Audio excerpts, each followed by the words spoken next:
Hey guys, how are you all doing? Welcome to my channel. So, today we are gonna see, what if neglected Naruto becomes the mythological master, and got Harem, part 1. So before we start, go check out the author of this fanfic, Love to Read 69, link is in the description. Also subscribe if you enjoyed the video. Let's start the story. It was a dark night in the streets of Konoha. A short kid was walking back to the local brothel where the female workers let him stay.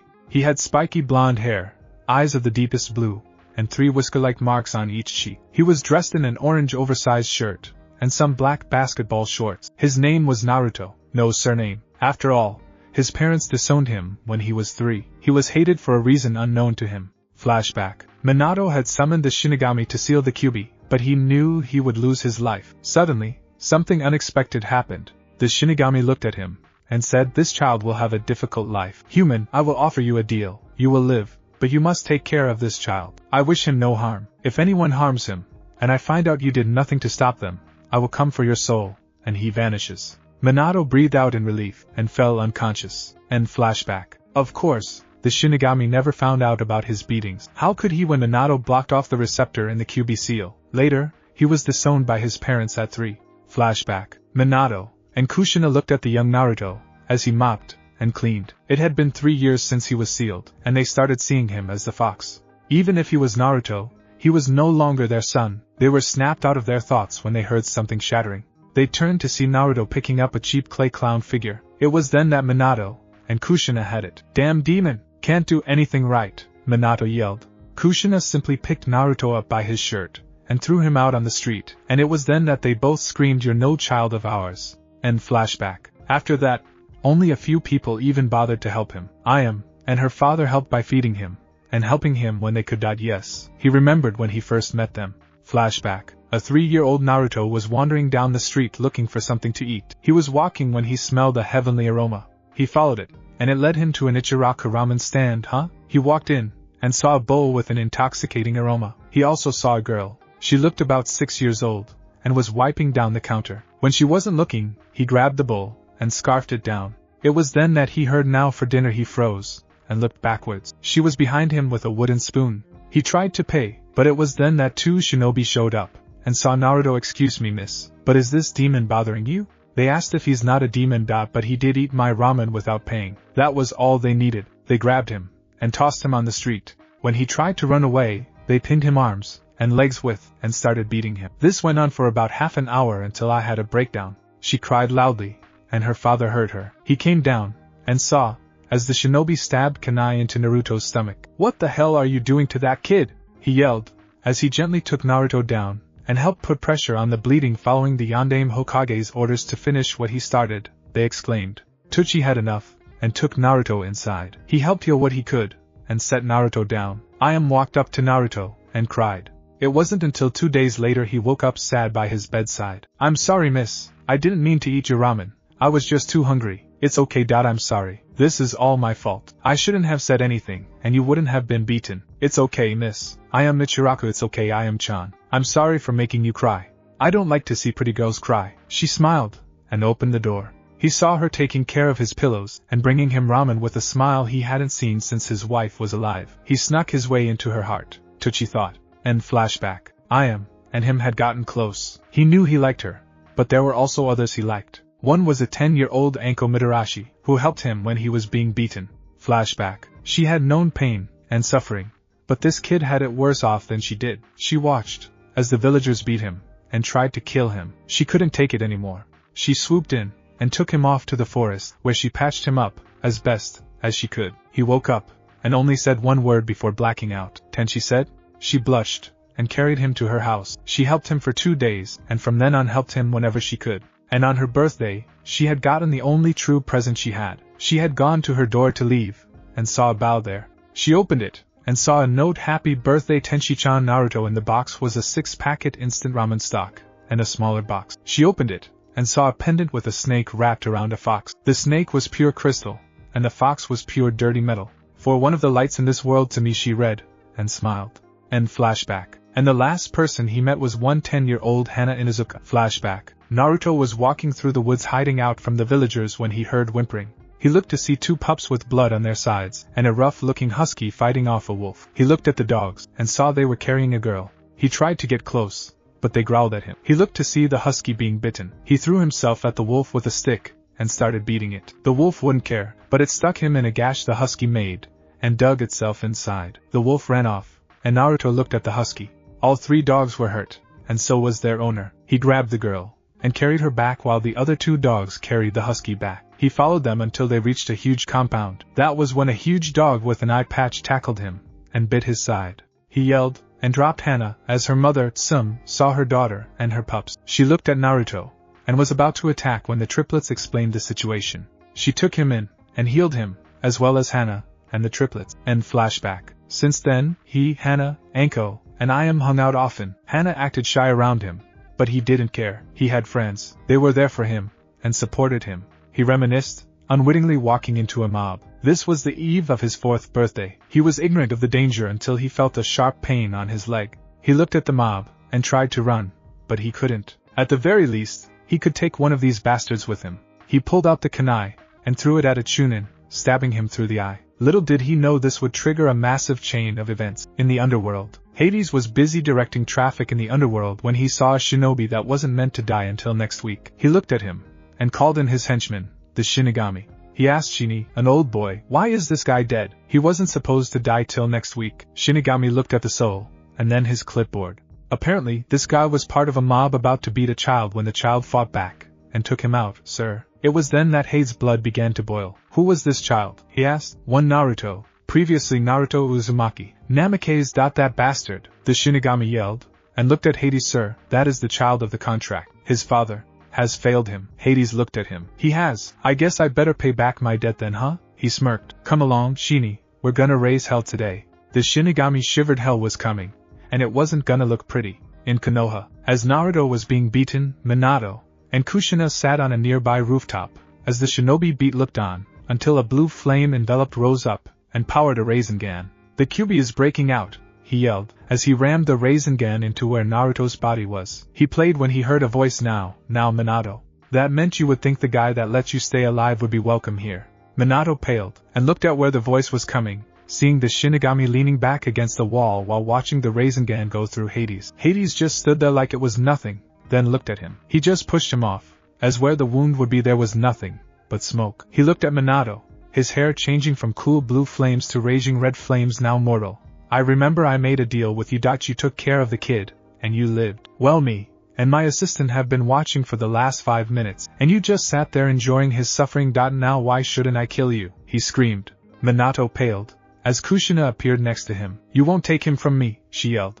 Hades snapped his fingers, as Minato started throwing up, a dark purple sphere falling from his mouth, and going to Hades' hand. A soul is such a fragile thing, he said. As he crushed it, Minato went pale, and his eyes rolled to the back of his head. Well, now to pay my debt to the child, he said. When Kushina stepped in, you won't take him away. Not my son has started. And laughed. He laughed loudly, and looked Kushina in the eye. You disowned him, and now you want him back? You're a pitiful excuse for a woman, he said, as he picked up Naruto when Umbu surrounded him.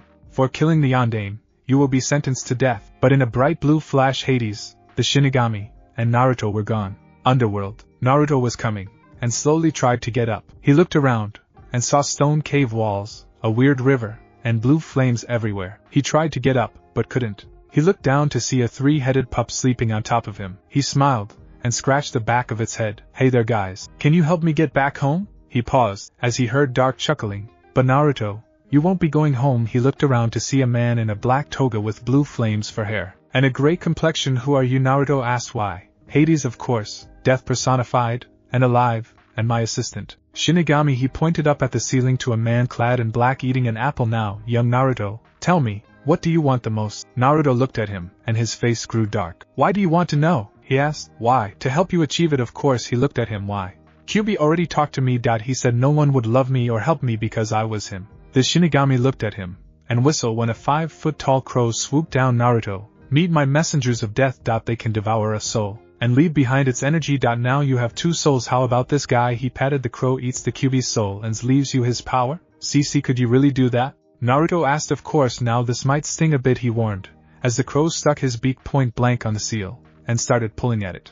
Naruto felt his flesh being torn apart, then a searing pain before he blacked out. He awoke 5 minutes later when the pup was licking his face. He looked to see Hades and Shinigami talking. They then turned their attention to him, so Naruto Hades asked if the bastard fox was gone. Shini had a nice snack. And you're all better. How about now you tell me what you want? Naruto thought long and hard. When Ayam was crying over his beating, Anko saving him, and Hana being mauled by the wolf, he then came up with the answer. I want to be able to protect myself, and those close to me. But I don't want it automatically. I'll work hard for it. It doesn't matter if I'm half dead. I'll be able to protect Hana-chan, Anko-chan, and Ayam-chan, he said enthusiastically. The Shinigami and Hades could only stare. Most kids would have asked for toys, and most men for riches, but not this kid. He asked for power, but for the right reasons. This kid was gonna go far someday. So you want to get stronger, huh? Well, I have an idea. There are a couple of souls that were killed before their time in their respective timelines, and some potentially powerful allies. How would you like to go train with them? Then, all I ask is that you help them stay alive. I'll do, Hades-sama, Naruto yelled. See, Shini, old chap, that's how you show respect. Now tell me, Naruto, have you ever heard about the Spartans? He asked with an evil smile. Naruto looked around the landscape he was in. Hades told him that he would be training with some legendary warriors first, the Spartans, and their king, Leonidas. The Spartans weren't meant to die that day. They were meant to die later, it would seem, so Naruto's job was to keep them alive. Great. He had been adopted by Leonidas himself at an early age, and was raised the Spartan way. His father, more than Minato anyway, had taught him how to fight until he was of age. He was then sent to the barracks to live and train with the other boys. He would only fight when he deemed it necessary though, which was whenever he was attacked or when his friends were attacked. He only had a couple of true friends, and they were all orphans. They took care of each other, watching each other's backs, helping each other when they were sick, and helping when one was hungry. Naruto was legendary at stealth by now. He would often steal food from the very kitchen, and give it to the children that were starving. This earned him an automatic spot as their leader. But today was a hell of a day. Today he would be sent into the wilderness to fight a mountain wolf, one of the biggest and most ferocious monsters. This would prove if he was a man or not. He was now standing at the city gates with a spear in one hand, and a shield in the other. I guess I better go deeper into the mountains, he thought. As he climbed higher, he slowly walked into a cave, and stopped to rest. But that was when he heard it. A loud growl. And 3 of quickly picked up a piece of burning wood, and swung it at the dark, hitting a wolf on the face. He then grabbed his spear. As the others started to close in on him, he smirked. Come on, you bastards, he yelled, as he thrust his spear forward, catching one on its hind legs, and he slammed the shield into the other wolf's body. The final wolf thought the kill was open, but oh, was it wrong. As it pounced on Naruto, canines aimed at the jugular. All he heard was a metallic ringing, then nothing. Naruto had drawn his spare short dagger, and swung it upwards, effectively slicing into the wolf's jugular. He then stabbed the wolf on his spear's end, and killed the other 2 by beating them to death with his shield. He slowly started to skin them, and curled up in the warmth of the furs. Now all he had to do was survive a month out here, and he would be a full Spartan soldier, capable of taking on anything. 1 month later, a 13-year-old man standing at 6 foot 5 inches walked towards Spartans. Had a muscular build, and a light blonde hair that was shoulder-length long. He had a shield and spear strapped to his back. He wore a wolf pelt as makeshift pants, and another one for a shirt. The last wolf part of him was his head, the upper mouth of a wolf torn apart, and placed on his head. He stopped when he heard a familiar voice. Who are you, and why do you come to Sparta? He grinned, as he pulled out his shield and spear, a smile tugging at his lips. Don't you remember me anymore, Dad? He asked. Leonidas looked closely only to recognize Naruto, his son. He smiled, and quickly hugged his son. My boy, how have you been? How did the hunt go? He asked. It went well, father. Bagged 3 mountain wolves, and a chipmunk. Leonidas stared in awe. 3? No one ever survives their second encounter with a mountain wolf, much less a third, he said. Well, call me surprising. I survived all 3, Naruto said, as he pulled out a bag with 3 wolf heads. Leonidas smiled, opened the beer, and bedded the women. Tonight a new fighter joins our army, he yelled happily. At the festivities, Naruto looked left and right as he walked down the street, wearing his beginner's armor, as he drank beer. This was a special occasion, and he was going to enjoy it. He had been drinking for a good hour when he heard a husky tone. Hey there, stranger, he turned, and saw a beautiful black-haired, pale-skinned girl. She had deep hazel eyes, and a sensuous pair of lips. He smiled, as he saw her beautiful heart-shaped face start to speak. Well then, soldier, how about you, and I get to? She sat down on his lap. Know each other better? He smirked, and they talked. Her name was Cynthia. She was 14. Apparently, She wanted to be a soldier, but couldn't because she was a woman. But she was still a hell of a fighter. She had a lot of the same interests he had. Pranking, music, poetry, and all the same things. Her parents were killed when she was 5, and when she asked him about his parents, all he could respond was they're dead to me. The evening progressed, and as the festivities ended, he looked at her. Come on, I'll walk you home, he said. He slowly took her to a nice apartment on the better side of Sparta. He arrived at a field to see the 300 warriors of legend. Leonidas would lead the army. His wife looked at him, and said, Spartan, come back with your shield, or on it. Leonidas smiled, and led his army to intercept the arriving forces. At the camp in the pass, they had arrived, and set up camp. Leonidas had set up a command tent when he heard a request for an audience. He turned to see Naruto. Son, what is it that you need? Naruto looked at the map, and saw the flaw that would be their downfall. Father, there is a pass here. He pointed at the pass on the map with which the enemy could outmaneuver us. There is also a deformed Spartan living around here that can help us set traps around, he stated calmly. As if on cue, a deformed Spartan-looking thing came, and requested an audience. He verified the information, and Leonidas looked at Naruto, who nodded. Spartan, we will need you to go with some men to the craggy peaks and the pass to set up traps. Usually, underhanded techniques would not be necessary, but in this war they are, Leonidas said. The deformed man bowed, and left with the 50 men to set up the traps. 1 day later, the traps had been set up, and the Spartans were ready for war. 600 reinforcements were sent from Sparta, making them a threatening force. As they were all sleeping, they heard yells of pain. They went to the peaks to observe the pass to see their traps working. Men who tried to cross the path on foot soon fell into a mixture of oil, rocks, and fire. It was 12 feet deep, and 60 feet wide, covering everything. The flames raged on, the oil keeping them going no matter what. The warriors who tried to climb the peak soon slipped, and fell into the artificial lava. The Spartans laughed, as the cowards fell in, some supposedly the elites of the group. They were dressed in all black with a silver mask that melted soon enough. Everyone, but the night guards soon went back to sleep. Tomorrow would be a good day for war. The next day, it was morning when the ships started unloading. The army of 20,000 warriors was facing off against 900 Spartans. Today would be hell for them. With Naruto. Naruto was handing the archers wine bottles with rags stuck in them, to light the rags, and then fire the bottles tied to arrows. It would help lessen the numbers, and would be a good line of defense. Wartime. All of the warriors were lined up at the front lines, the phalanx maneuver set, as the archers took aim. The enemy army came at them, slowly marching. They held horrible monsters in chains while their leader, can't remember his name, so he's Bob for now. Bob was riding on an elephant, gold literally dripping off of him, and a weird nose ring in his nose. He spoke up, Spartans, you will be given one last chance to back down. Bow to me, and fight for me, and I shall leave, he announced. Leonidas laughed, as he spoke. You think we will bow to you? We bow to no one. This is an army of brothers who fight for their homelands. This is Sparta, he yelled, as an archer took a shot. The aim was true. The arrow went through Bob's head, killing him instantly. The warriors looked at their king, as the wine bottle hit, and set him ablaze. They stared in shock and attacked. War scene. The enemy army came at the Spartans, but the phalanx held strong. They then pushed their opponents back, and broke, taking free rein into the enemy's army, as the archers took their fire. With Naruto. Naruto was slicing left and right with his spear, gashing enemy soldiers on their sides and chest. Anyone who got too close to him soon met the wrong end of his shield.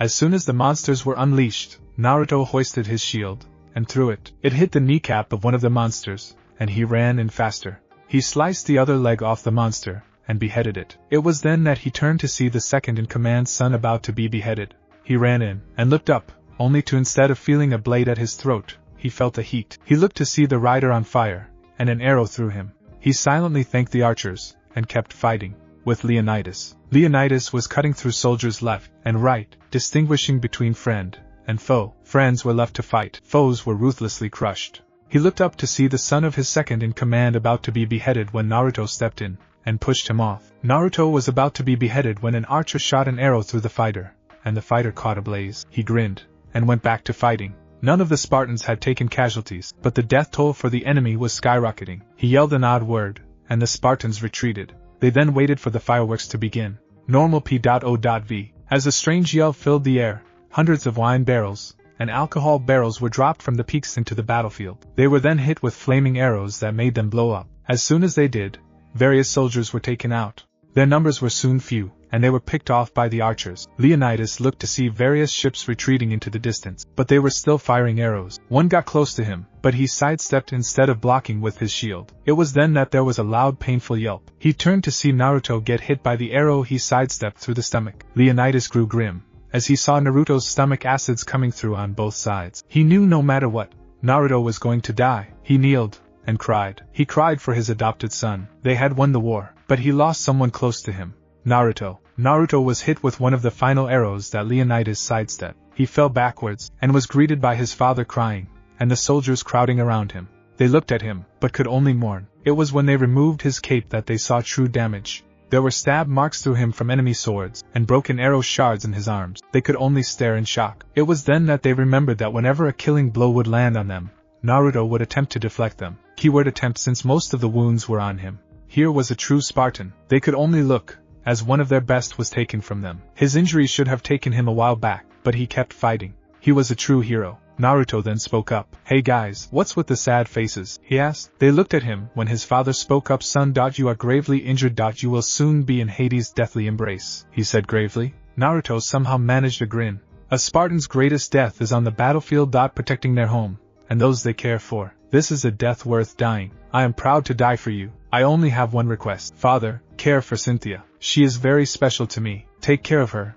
and anything she might need. It is my final request." He managed to sputter out with finality, as life left his eyes. He had done it. He had saved innocent lives. Sparta. Naruto was brought back to the great city on his shield. His adoptive mother and father had cried their eyes out. They didn't have the heart to tell Cynthia the news. They would have to do it now. Leonidas was looking for Cynthia. He found her at one of Sparta's workshops. "Cynthia," he said, "a word about my son, shall we?" he asked. She nodded, and walked over to the Spartan king. "How is Naruto? Is he okay? I heard your company made it back from the battle with no casualties, only wounds." Leonidas looked away, and started. "Cynthia, Naruto is no more. He has fallen in battle. He died an honorable death. He took various killing strikes for a variety of men. If he wasn't there, I can honestly, and without a doubt, say that we would have lost. He helped everything, and everyone. There will be a memorial where his body shall be burned, and me, and my men shall recollect the fight. I am sorry for your loss," he said quietly. Cynthia was torn. Even though he was meant to be a one-night stand, he was all she could ask for.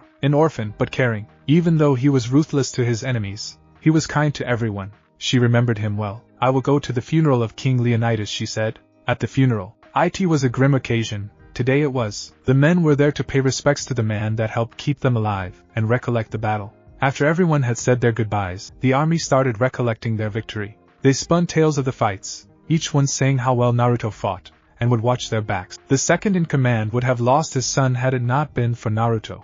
But the most affected was Cynthia. After hearing of his exploits, she could honestly say she would have loved to be his wife. Especially now, she thought absent-mindedly, as she caressed her stomach. This was not unnoticed by Leonidas, who went to ask her, "Are you alright, my dear?" "No," she replied. "What is wrong?" he asked worriedly. "I'm pregnant with Naruto's child," she said. This was what shook the core of everyone at the party, and the core of someone else's stomach far away. In the underworld, Naruto had died in an unknown chapter in time, but only for a bit. Though his body was destroyed, his spirit lingered. He was with Hades planning his next training stop, and watching his memorial when he heard it. "I'm pregnant with Naruto's child." Those words shook him to the core. He looked over at Hades, who only shook his head sadly. "I'm sorry, Naruto, but you know you can't go back. You're needed in your own time and place. But I will keep her under my protection, if you so wish it. And the child. I am sorry you have to experience such loss, but it is the way of the world," he said. Naruto was completely numb, but had to nod. He had to leave her behind. As much as it hurt his heart to see her hurt, and pregnant alone, he knew his father would help her. His father was a man of his word, and a Spartan's final wish was law. No matter what, she would be fine. He slowly wiped away a tear, the last remaining proof of his childhood innocence. He then turned to Hades. "Where next?" were the only words he said. A 15-year-old Naruto looked at a book in his hand. It was the only possession other than his weapons or training Hades had let him keep. It was a large book titled Naruto of Sparta. It was written by Cynthia of Sparta with help of King Leonidas of Sparta. It held his great feats in the war, and in the end there was a personal note from Cynthia, and her life. She never married, and devoted herself to raising Naruto's child, who was named after his father. She grew old, but not one day did she look back at what happened.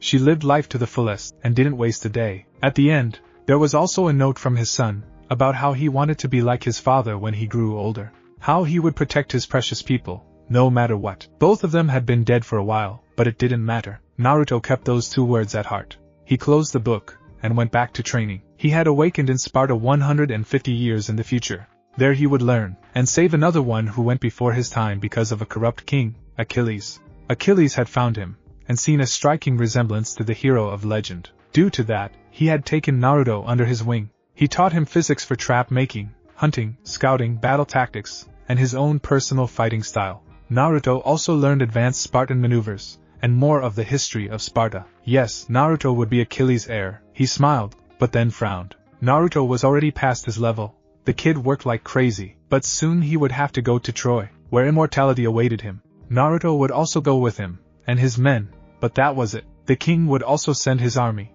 But Achilles thought of Naruto, how the king had grown fat and corrupt and screwed Sparta over. Achilles knew he wanted more than this, but what? It didn't matter. They were closer to Troy, but would the end be worth it?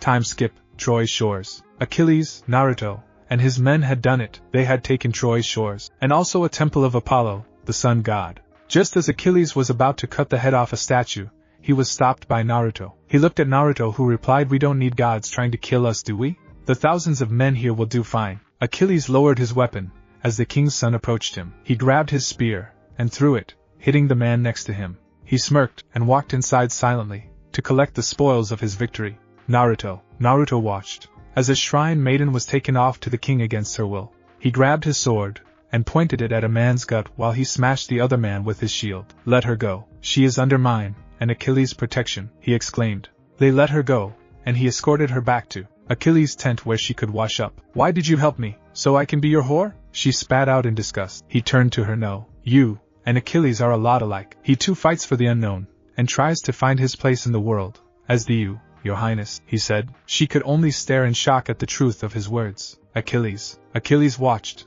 as the army walked off to invade Troy. He decided against it because he knew they would fall, but he did not care. He walked to his tent to see Naruto, and a shrine maiden there. "Brother, who is she?" he asked. "Your new charge," he replied, as he walked off. Achilles looked at the girl, and let her sleep when she spoke. "Why do you fight?" "For immortality," he replied. "Immortality in battle, and life," he corrected. "And who do you fight for?" she asked. "Myself. That man out there is no king of mine," he replied. As they talked, Naruto watched amused as he walked off to get stone cold drunk. Today was the anniversary of his death, after all. Time skip, months later. It had been months since the Spartans arrived in Troy. In that time, Naruto had been his usual aloof self, and Achilles had gotten to know his new charge. That was when it happened. Naruto was walking through camp, wearing a jet black sculpted chest piece, his helmet, his leather underwear, and his battle gear. When the son of the king of Sparta tried to attack him, Naruto quickly reacted and withdrew his sword. "What do you want, Trojan?" he asked. "To kill Achilles, of course," the man replied,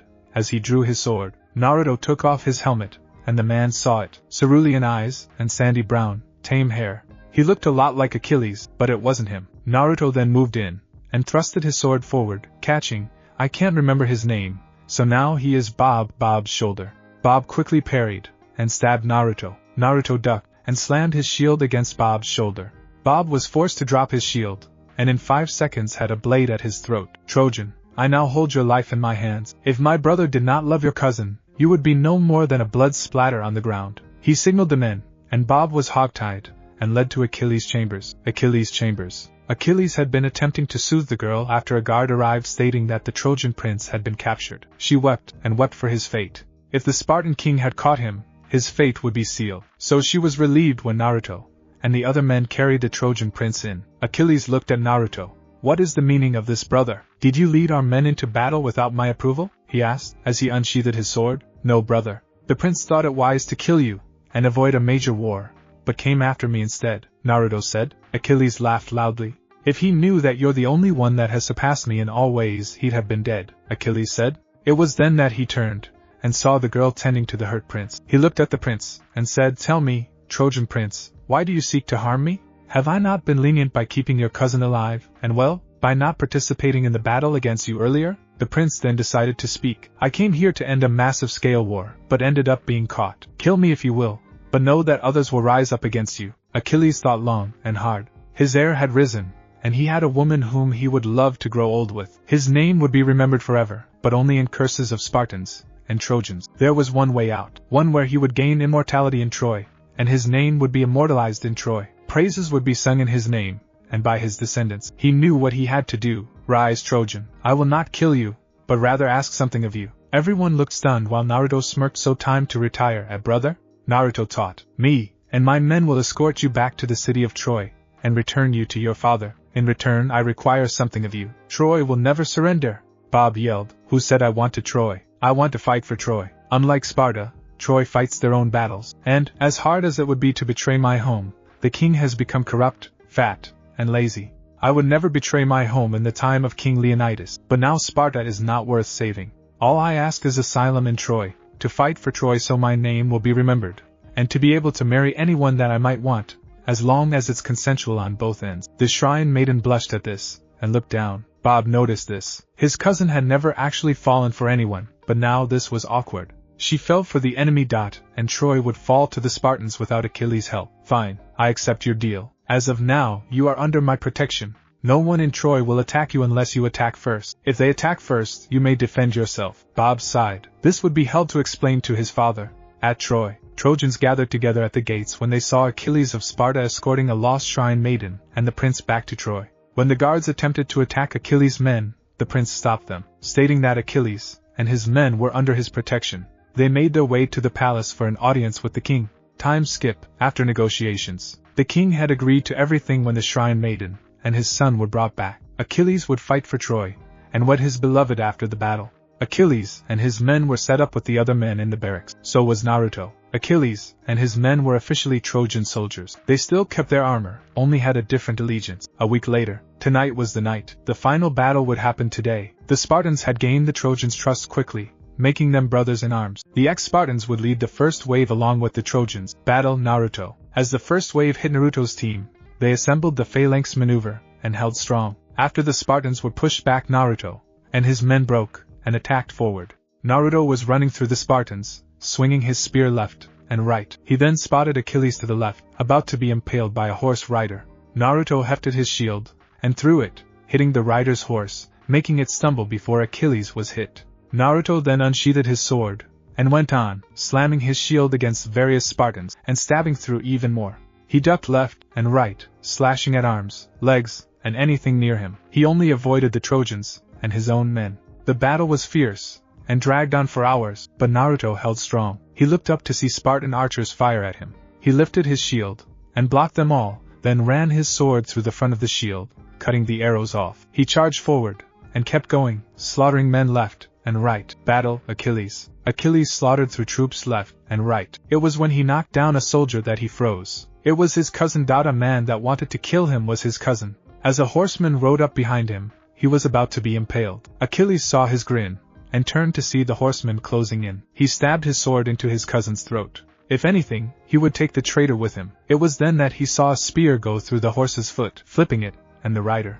Achilles turned to see his brother as he headed back to battle. It was then that he saw the Spartan king. He pulled the spear from the horse and took aim. He then threw it, and he looked at the spear. It pierced the king's side and took him down. Achilles grinned and headed into battle, unaware of what was to come. Battle overview. The Spartans fought back, but to no avail. With their king wounded, there was disorder and chaos everywhere. This made them easy to pick off for the Trojans. Along with Achilles in the battle, the Spartans knew there was no hope. It was then that their wounded king rose up, grabbed a bow, an arrow, and took aim. His target? Achilles. If he was going down, he was taking Achilles with him. War be damned. A traitor to the crown, this would be worth it. He fired the arrow, but there was a factor he didn't count on. With Naruto. Naruto saw the Spartan king take aim, and saw his target was Achilles. He couldn't let Achilles die. It was his duty, and Achilles was the brother he never had. He ran to Achilles, and pushed him out of the way, the arrow impaling Naruto on the gut. With Achilles. Achilles was about to impale a soldier through the heart when he was pushed off to the side. He turned to see Naruto on the ground, an arrow going through his armor and gut. He then turned to see the king of Sparta laughing at Naruto's misfortune, a bow in his hand. He knew what Naruto did. He took an arrow for Achilles. Achilles rushed off to the king, and jumped in front of him, slashing into his arms and legs. He then grabbed arrows, and crucified him on the floor. As the Spartan king whimpered in pain, he tried to negotiate for his life. Please, I'll give you women, gold, glory. Spare me, I beg of you. You ask for mercy, but you wouldn't have shown it to me or my brother. You ask for something you deny everyone. I will not give you mercy. I will rather send you to Hades' deathly embrace," Achilles said, as he stabbed the king through the heart, killing him.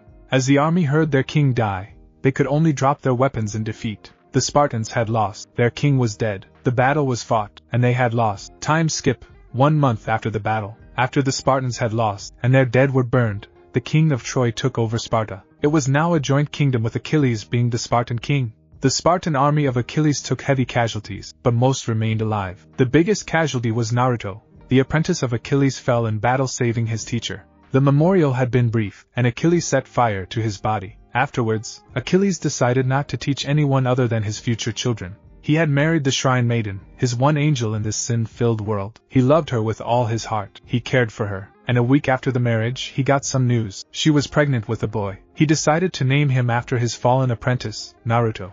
As of right now, he finished writing the last line of his book, dedicated to his son and his fallen apprentice, The Legend of the Dark Death, a book detailing Naruto and Achilles' exploits. He smiled as his wife walked in to drag him home. Life was good for him. Underworld. Naruto watched his teacher's life. He was proud that Achilles had lived and moved on. His son being named after him was a shock. He smiled as he looked at the far wall which Hades was standing beside. It held the armor and weapons he got from Leonidas and Achilles in glass cases. It also held the original manuscripts to both books written about Naruto. He grinned and looked at the Shinigami. "Hey Shini, how's it going?" The Shinigami smiled. "Pretty good, brat. Something tells me you'll meet someone legendary next," the Shinigami said, as Hades walked up to them. "Naruto, my old boy, how was Sparta? Good? Perfect. Now is the final trip you will do. Tell me, what do you know about the demigod Hercules?" Hades asked. A 17-year-old Naruto looked at his latest teacher, the great Hercules, and his teacher, Philoctetes. He had been here for 2 years now,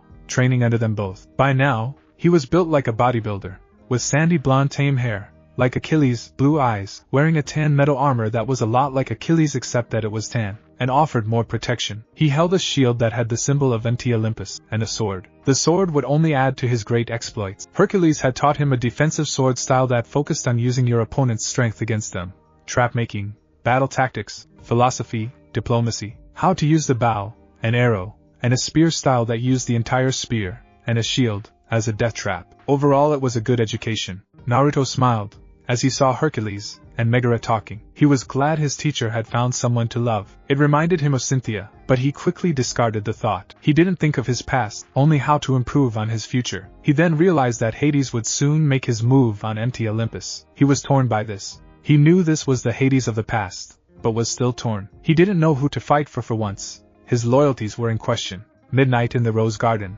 Naruto was sitting in the middle of the Rose Garden in the Hercules estates when he heard a familiar voice. "Something on your mind, Naruto?" Hercules asked. "Just wondering about what I should do," Naruto answered. Hercules looked at him wondering about what, he asked. "In a battle, the most important thing is to remain loyal to your side. But if you don't know which side you truly belong to, then who do you listen to?" Hercules thought about this, and smirked. "That's an easy one. You told me the answer long ago. You answer to yourself, and help protect the ones you care about, no matter the cost," Hercules replied. Naruto thought of this, and it was true. He didn't know the Hades of this time, and he didn't know Hercules. His father, the one who helped make him what he is today. "Thanks, Herc. You just helped me a whole lot," Naruto replied, as he got up to leave, but was stopped. "Wait, Naruto, I have a present for you, something me and Pegasus pitched in for," he said, as he led Naruto to the stables. When Naruto arrived, he was surprised to see another horse with wings standing next to Pegasus. He looked at it, and then at Hercules. "Who is he?" "He is, well, I don't know.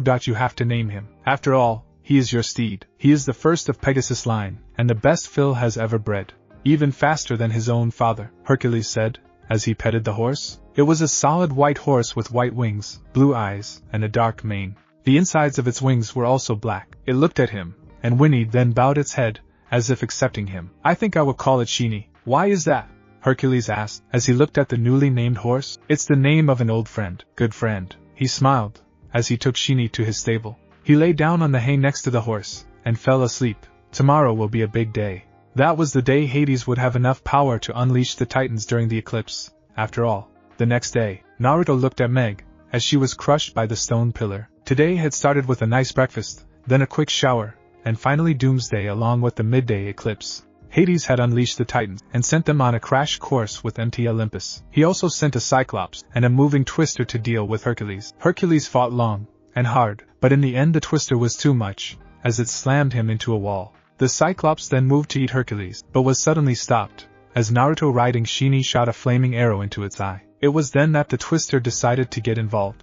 Too bad it didn't notice that Hercules had grabbed it by the tail and slammed it into the ground by the Cyclops, sucking the one-eyed idiot in. He then threw it into the ocean, his aim true, as they landed back in their prison. As it closed, they thrashed and screamed to no avail. They were defeated, but their brethren would free them soon. With Hercules, Hercules lifted the pillar and picked up Meg. He could only caress her face and whisper things she would never be able to hear. This was when his student grabbed him. Hercules, there is still a way to get her back. Hades hasn't claimed her soul in the underworld. If we can get him to give it back, she can come back to life, Naruto exclaimed. Hercules shook before nodding and looking at Phil. Keep an eye on her, we will be back, they said, as they climbed on Pegasus and Shini, respectively, and rode off. At MT Olympus, gods in chains were dragged around, as Pain and Panic, two of Hades' servants, pushed them to the side. The Titans were freezing, melting, crushing, and destroying the heavens. This was when they heard a loud war yell, and two men on horses cut through the gods' chains. The brunette, Hercules, jumped and freed Zeus, as the blonde freed the rest of the gods. It was this when the battle went askew. The gods fought back, Apollo on his chariot, Athena with her sword and shield, and the others with what they could. Naruto and Hercules could only watch, as the gods fought back the Titans into their prisons. Naruto saw the Cyclops was going to attack Hercules, crushing him with his fist. When he pushed him out of the way, the fist would have crushed Naruto had he not caught it. Apparently, all of his achievements and feats titled in with selflessly saving his teachers 2 times had granted him godly status. He lifted the fist and pushed it back into the cage. As he looked at the gods, Hercules was stunned, as were the rest. But the other gods had already heard and witnessed his feats. They knew he earned this. This would grant him an animate's immortality, both in name and actuality. He looked at his teacher and smiled. Let's go get Meg back from that pale bastard, huh? He asked, and Hercules nodded. They both mounted their horses and rode off to the underworld. The underworld. Hades was looking at the destruction and mayhem the Titans were causing until he heard a loud growling, a whine, and his cave entrance was blasted in by Cerberus, the 3-headed guard dog of hell. He looked to see Hercules and his flying horse on the middle head of the dog, and another blonde coming in on an altered version of Pegasus. He looked to see Herc first meet his face. Repeatedly. It was then that Hercules asked, where is she? Herc, relax. You'll give yourself a heart attack, Hades replied. Let her go. Hercules replied, come on, I'll give you a tour of the place. One crappy tour of the underworld later, he said, pointing at a chasm is where all of the dead souls go. Hercules looked and saw a phantasm version of Meg. He reached in and tried to grab her, but couldn't. He looked at Hades and said, you like making deals? Take me to her place. I don't know, Hades replied, your rival's son in a chasm of death. Going once, going twice. Fine, go get her. She goes. You stay, Hades said. Hercules dived in and reached for Meg in an attempt to reach her. He aged years in the plasmic goop, already having reached his 80s. The Sisters of Fate were about to cut the wire of his life when it became golden, meaning, at the chamber, a golden glow was seen at the edge, and Hades started sputtering. But how? It can't be. That would mean he's a god, he exclaimed, as Hercules rose with Meg in his arms. He tried to negotiate, but was punched into the wall, as Hercules left. With Meg, Hercules walked towards Meg, and laid the spirit into her body. The body regained its shine, and she woke up, as if dreaming. She smiled, and looked at Wonder Boy. But how? She asked. People do crazy things. When they're in love, Hercules replied. She smiled, and kissed him, as a thunderbolt hit their feet, along with Naruto's. It formed a cloud that carried them to the top of empty Olympus. When they arrived, the gods could be seen cheering for Naruto and Hercules. That was when Zeus and Hera could be seen walking towards their son. Hercules smiled, as he hugged them both. Mom. Pops, he said, as he hugged them both. Naruto stood to the side, smiling when he heard a voice that made chills go down his spine. Naruto? It was the voice of a woman. The first woman he ever cared for, even if briefly. He turned to see Shini there with Cynthia's soul by his side. Shini looked at Naruto and let out a ghost of a smile. Hades decided to celebrate becoming a god by letting you see your deceased lover one more time. For closure, he said, as he disappeared. Naruto looked at Cynthia and hugged her close to him, not wanting to let go ever. Her black hair cascaded over his face as she kissed him and looked into his eyes, hazel meeting blue. He smiled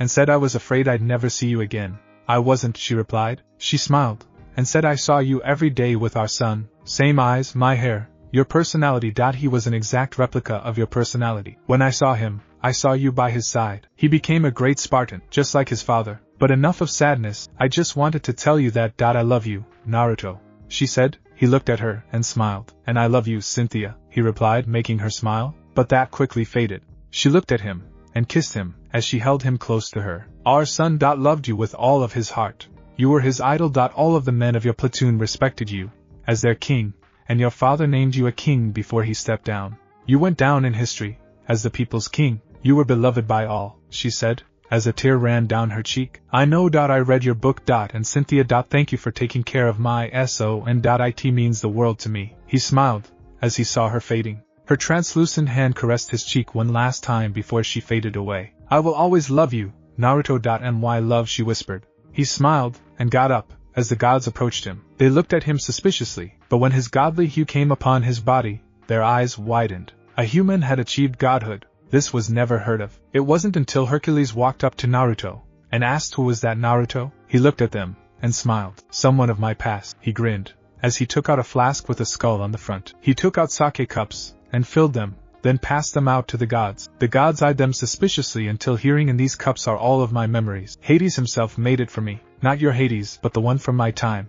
If you want to know who that was, drink up, he said, as he looked at his cup. He swallowed it as he relieved his memories. All of the other gods, including Hercules, and his newly pronounced wife/goddess, Meg, drank up. Within minutes, all of the gods, Hercules, and Meg were shocked.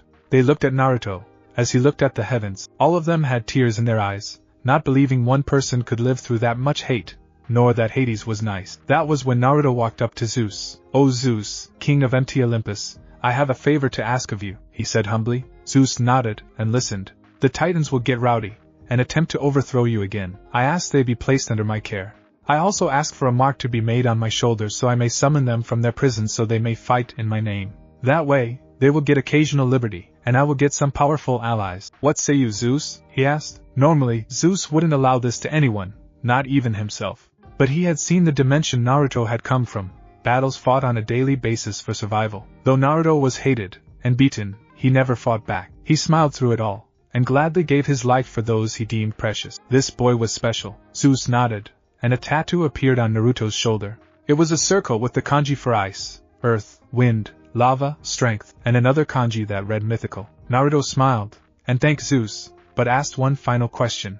"Zeus, my time draws near. I ask what will happen to my wife, should I find one, since I am a god?" Zeus looked at him, and said, "She will become as immortal as you are. But remember, injuries can still take your life, and hers. Be happy, Naruto, and enjoy your life. Forge a better path than the one you were given. We will all keep an eye on you." Naruto nodded, and thanked them, as he faded away. From that day on, there were two new constellations. One was of Hercules, and the other was the Spartan symbol. Naruto became known that day as the god of purity. Naruto reappeared in hell in his room. There was Shini, the horse, Hades, and the others. His armor was on display along with all of his belongings. Naruto smiled and turned to Hades. "Thank you, for letting me see her once more," he said. Hades smiled and nodded. He then turned to Shini and started, "Now it's the last leg of your training, Naruto. When you return to your dimension and time, you will be 18. Now, normally I don't do this, but I decided Shini here could train you in ninjutsu, and how to dispel kenjutsu and taijutsu you have in spades. He will also teach you all of the things you were deprived of. Now go on, and get to work," he said, as he ushered them away. Time skip 5 years. I really don't feel like writing 5 years worth of training. An 18-year-old Naruto stood at the gates of hell. He was officially done with his training. Shini had taught him some ninjutsu, but not much. The reason being because his connection to the gods and the Titans threw off his balance. Instead, they worked on making a hybrid ninjutsu style. It was named Titan style. It used the elements of the Titans and summoned them, such as magma, ice, wind, etc. Then Naruto channeled chakra into the element and did the same hand seals for some ninjutsu techniques. What made this new ninjutsu style dangerous was that he would have complete control of the element he summoned, no matter what. He developed many techniques this way, but his crowning achievement was his Titan's armor. Since he didn't have an army of Spartans for his training to be effective, he learned to make clones. Shadow, water, mud, and lightning clones were the most helpful ones. He also learned advanced trap making, politics, chemistry, biology, mechanics, and many other things from. The last couple of years had been brutal for him, but it was worth it. He was up to par with all of his old teachers in their prime. He was 6'5" tall. His hair had changed to a sandy blonde, and became tame. Think Achilles' hair. He had a build that matched an athletic runner, but underneath those compressed muscles was power enough to rival Tsunade in her prime. He also figured out what the kanji from Mythological on his shoulder did. Flashback. A 14-year-old Naruto was practicing summoning the Titans. He bit his thumb, and swiped it across the kanji for lava, when some of the blood fell on the mythical kanji. Suddenly, the ground started to rumble, as the three-headed demon, Cerberus, rushed in to aid Naruto. After he rushed in, magma started to shoot out of the ground, as the Titan of Magma, don't know their specific names, was summoned. It was then that Naruto realized what the kanji did, as he dispelled the Magma Titan and Cerberus. It allowed him to summon mythical creatures. Flashback end. In the end, he had summoned Cerberus, the Gorgon sisters, the Kraken, Harpies, Sirens, Minotaurs, a lion, Hades soul-extracting ravens. These will come in later, and oddly enough a flock of Pegasus. He had many allies to help, and all they asked was to be included in epic battles. The only ones that needed more were the Pegasus. They needed a human to bond with. Once bonded, they could stay in his plane of existence forever. Shini had grown a lot. His appearance was the same, but his legs now had even more powerful muscles. He could run from Kumo to Suna in a day. His wings also grew stronger, now being able to maintain flight for 3 days straight. Naruto climbed on Shini, and looked at Hades and Shinigami. Even though he had had families, these would always be his fathers. They cared for him when no one else would. Besides a select few people, cared for him, and trained him to be what he was, a Spartan and a god. He would never forget them. He bowed to them both. Hades-sama, and Shinigami-sama, I can't thank you both enough. You both helped me from my hellish life, and gave me a chance. I appreciate it, and can't thank you enough for it, he said. Hades walked up to him, and placed a hand on him. Naruto, you're like the son I never had. You exceeded all expectations, and made me proud. I am glad to have been called a father by you. Don't be a stranger, and swing by every once in a while. I see your future, and it is bright, Hades said, as he handed him 2 scrolls. Sealed in those scrolls are your original armors. I put seals on them so they adjust to fit you. And your books, the ones written by Cynthia, Leonidas, and Achilles. Make me proud, son, he said, as he hugged Naruto. Naruto smiled, and hugged him back, then turned to Shinigami. Shinigami had a small box in his hand, and Naruto's sword and shield, along with his spear. His sword was wider than usual, and curved to a sharp point. Same sword, as 300, it had the kanji for hell on it. The same was his shield. It was polished to a shine, and had Hell's Gates on the front. He looked at Shini. You are like a brother to me. You helped me whenever you could, and for that I'm thankful, he said, as he hugged Shini, tears spilling from his eyes. Shini smiled, and spoke to Naruto. These are some of the finest weapons forged in hell. They are made from adamantium, the same metal as Wolverine's claws, a metal from before your time. Once set and shaped, it will not break, no matter what. Your sword is made of said material, as is your shield and spear. They can both be channeled chakra into. Wind, lighting, and water chakra will work fine. I also saw you as my brother Dot, and I remember how excited you were when I first introduced you to music. So I got you this, he said, as he opened a box. It had a jet black MP3 player in it, and some jet black headphones. Under them were seals that stored spares. This is my own MP3 box. In them are your favorite songs. They have seals in them so they don't run out of power, fade, break, have unlimited space, and can't be destroyed. Same for the headphones. And don't be surprised if songs start appearing on it. I will send more songs into it when I can. Live a good life, brother. Make me proud, Shini said.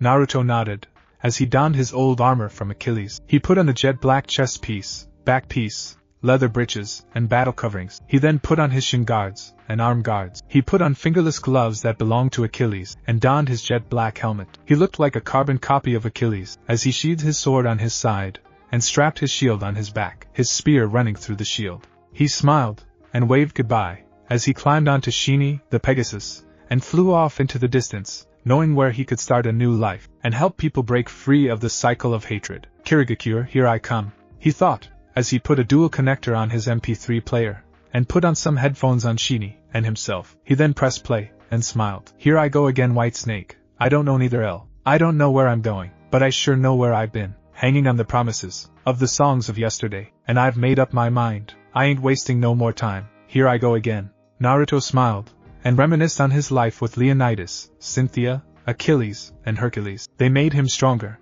and he would make sure they lived on through him. He didn't return to the song until he heard the last couple of lines fade away. He smiled, and looked at where his next destination lay. Kiri. Naruto had Shini land in a patch of grass so he could set up camp. Shini went to graze on grass, as Naruto set up a tent, and collected firewood, all the while unaware of a patrol of Yagura's forces watching him from afar. Later, Naruto had eaten, and fallen asleep by the side of his tent. He was dreaming when he heard a poof, and gained the memories of his dispelled shadow clone guard.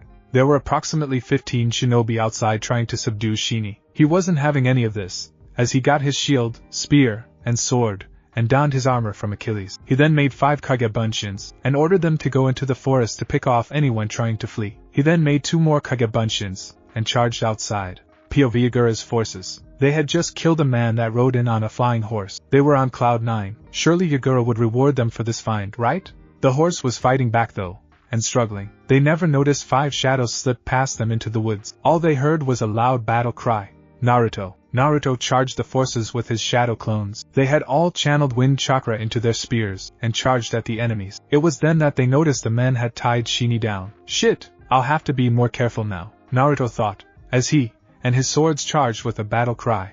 Their shields covered their bodies, as the enemy shinobi threw kunai and shuriken at them. As soon as they were near the enemy, Naruto and his clones started thrusting and swinging with their shields, careful to stay away from Shini. The herd squelches, as their spears run through shoulders, stomachs, and more. It was then that a shinobi launched a huge water dragon at Naruto that he jumped. His clones were downed. Naruto grimaced, as he wiped some of his blood on his tattoo while going through hand seals. The temperature dropped suddenly, as he finished the chain, and called Titan style, harshness of the winter storm. The whole place was blanketed in ice, as hail started to rain down. But Naruto wasn't done, as he cut Shini free of his bindings. He then jumped on, and had him fly upwards. He did more hand seals, and cried Titan style, revenge of the bloody yeti, as the snow started to swirl together. In seconds the snow formed a clear yeti made of ice. Its eyes were blood red, and its claws made of blood red snow. The yeti growled, and started attacking, barreling through shinobis like they were nothing. Naruto smirked, and watched on, as the yeti completely decimated their forces. All but one little piggy was left. The yeti had him in a full Nelson, and was about to slam him against ice spikes when it heard a shout to stop. It looked to see its master looking at the enemy. The yeti nodded, and dissolved, then reformed into an ice tree, binding the enemy shinobi. It was then that the interrogation would begin. One bloody interrogation later. It had been a good interrogation. Apparently, there was a battle being fought in a concentration camp a couple of miles away. They were just supposed to get the horse, and go back to help. He also got some routes for the army, but that was it. Nothing more did the lackey know. Naruto looked at the shinobi, wondering what to do. He nodded, as the tree started to bind itself tighter to the enemy. It got tighter, and tighter until a loud scream, and a squelch was heard. The once clear ice tree had been stained red. Naruto looked at Shini, as he petted Shini's head. Up for a fight, boy? He asked. Shini snorted, and flew off in the direction of the camp, as soon as his rider got on. The concentration camp. Mei Terumi was not happy at all. This was supposed to be a routine liberation. What no one told them was that instead of 30 shinobis in the camp, there were 300. Now Mei was a smart woman. She knew the 50 rebel shinobis she brought with her wouldn't be able to hold off the 300 enemy shinobis. They would soon be overpowered. But she wasn't going down without a fight. It was then, when a shadow was upon her, sword aimed at her throat, that she heard a yell. She looked to see the man behind her impaled on an ancient-looking sword, being held by what could only be described as a hero. He wore a black chest piece, a black battle helmet that covered his sandy blonde hair, his blue eyes visible, and a battle skirt. She fought back a blush, as she saw more men come in dressed like him, all carrying swords, shields, and spears. She didn't know on which side they were on until they attacked the enemy shinobi, leaving her forces untouched. Naruto had an uneventful flight to the camp, but when he arrived, he saw a major fight going on. Ninja like the ones that attacked him were fighting against what appeared to be rebel forces. He saw one of the ninjas was about to stab a woman with blood-red hair, creamy white skin, beautiful features, and solid blue lipstick. She wore a dark blue combat dress that showed a lot of cleavage and legs. He immediately jumped off Shini and stabbed the enemy through the back, impaling him. He then gave the order, and his clones, as Achilles' army, charged forward. What then happened could only be described as a slaughter. Achilles' forces were precise and ruthless, killing with efficiency. They would all watch each other's backs, like true brothers in arms. When it was fired on them, they would form a metallic dome with their shields to protect themselves, and would then charge back into the fight. She was sure these guys could take down the 7 swordsmen of the Mist, no contest. They used every advantage they had, whether it was shield, spear, sword, or environment. She looked on, as did her forces. When it was all said and done, the strange new arrivals hadn't lost any numbers, while May's had dwindled to 23. It was then that May walked up to Naruto, and said, "I am May Terumi, leader of the rebellion against the bloodline purges in Kiri. And who are you?" she asked. "Naruto of Sparta," he declared. That was when his clones started dispelling 5 at a time with a 1-minute interval in between. May was shocked when the literal army of 100 men all dispelled, the original being the one in front of her. He looked at her face and smiled. "What? Do I have something on my face?" he asked. Everyone's sweat dropped. He then walked towards the camp. "Where are you going?" May asked. "To free the prisoners," he replied. She looked at him suspiciously. "Are you a bloodline user?" she asked. "No, I am not." "Then why help us?" "Because just because you're different doesn't mean we're not the same. We are all human, are we not? If I cut you, and you cut me, do we both not bleed? If you are in pain or am I, do we not feel it? Just because you have a bloodline, doesn't mean you're different. It just means that you have something no one else does, that you're unique," he said. She was shocked by his words. No one had ever put that point, and worded it so perfectly. In the end, they were all the same. She bit her lip, and nodded to her men, as they went to free the prisoners. In the dungeons, all of the prisoners had been freed by Naruto, and the rebellion. All but one. A little girl was in a cell crying. She had been like that for 2 days, asking for her mother. When Naruto asked for her mother, all of the prisoners shook their heads sadly. Her mother had been killed for defying the prison camp's leader. Naruto picked up the little girl, and carried her outside. When he walked towards May, the little girl was still in tears. May saw the girl, and her face grew grim. Many kids had been made orphans because of the purges. She took the girl into her arms, and comforted her, whispering kind words into the girl's ear. The girl finally relaxed, and fell asleep. She was then handed to a kunoichi to be taken, and checked over for injuries. May looked over at Naruto. He was sitting by a lake looking towards the moon. He then leaned back into the grass, and looked at the stars. May walked towards him. "Mind if I join you?" she asked. He nodded, and she sat down. She saw his hand moving, and she looked up. "What are you doing?" she asked. "Tracing my clan symbol in its constellation," he replied. She looked up to see his clan symbol. It looked like Hell's Gates, with skulls all over it. She looked at his armor, and found the same symbol. "And your clan is?" "The Spartan clan. Once a brave and powerful person, now dwindled to only one. Me," he replied. She looked at him. "Bloodline purges?" she asked. "Nope, just too much war and hatred. That's why I got mad when I heard of this camp. I came to destroy it, but then realized if I went up against the main cause, I could stop this chain of hatred," he said. She was shocked, and looked at him, her voice a whisper. "Do you really want to end this hatred? Why? You have no bloodline or family. Why risk it all?" she asked. "Because no one deserves to suffer for something they have no control over," he replied. She looked at him, and smirked. "Then how about joining up with the rebellion? We could use a one-man army like you. All we would have to do is test you to see where you would be best suited." He smiled. "As long as I don't have to see another look like that little girl ever again," he said. May could only look at him in shock, as she felt her cheeks heat up. All of this for a non-selfish reason. "I might have to get to know him better," she thought. He smiled, as he got up, and offered her a hand. "Let's go, May-chan," he said. "May-chan?" she thought, as her blush grew, and she took his hand. She got up and smiled. Little did he know that the next 1.5 years would be a new adventure. Time skip, 1.5 years. It had been 1.5 years since Naruto joined the rebellion. He reminisced on how he got to be the captain of an all-out assault squad. Flashback. An 18-year-old Naruto was being led to the rebellion's training grounds to be tested on where he would be best suited. He had to fight an opponent, and see if he could beat them. The leaders would then evaluate him, and place him accordingly. They put him up against their top shinobi, May Terumi. As Naruto approached the field, he saw her, and smirked. "So you're my opponent, Ui May-chan?" he asked. She nodded, and took out a Tanto-style blade. She got into position, and looked at him. "Do good on this, and I might give you a reward," she said with a wink. Naruto grinned, as he grabbed his shield, and his spear, and looked at her. She charged him, and tried to stab him, only for her Tanto to break, as soon as it hit his shield. She then pulled out another one, and charged, only to have to dodge a spear stab, and to be knocked down by the heavy shield. She growled, and charged him. He smirked, as he dropped his spear, and unsheathed his sword. He swung, and their swords met with a loud clang sound. He then set up his defense, as she struck again, not even leaving a scratch. She then continued the onslaught, but his defense was impenetrable. That was when Naruto went on the offense, weaving an intricate web of steel maneuvers. May was having trouble keeping up. This style was unpredictable, consisting of slashes, thrusts, stabs, and more. Before she knew it, she was slammed into the ground, and the sword was at her throat. She smiled, and pushed him off, then began doing hand seals lava style. Combusting smoke, she yelled, as ash started to seep from her mouth. It rained on Naruto. Naruto then wiped some blood on his tattoo, and did some hand seals Titan style. Magma's gift, he yelled. Magma seeped from the floor, and surrounded him, protecting him from the ash. When she threw a fire into the ash, it exploded sky high. She was unsure if she hurt him, but her shock grew, as she saw magma surrounding him, protecting him from the flames. He then did more hand seals, and shouted Titan style, Magma serpents. It was then that the magma around him took a snake-like shape, and launched itself at Mei. It struck her on the gut, and covered her completely, but since her affinity was magma, it did no damage. In her magma prison, she faintly heard Titan style, harshness of the winter storm. It was then that the magma started cooling too quickly.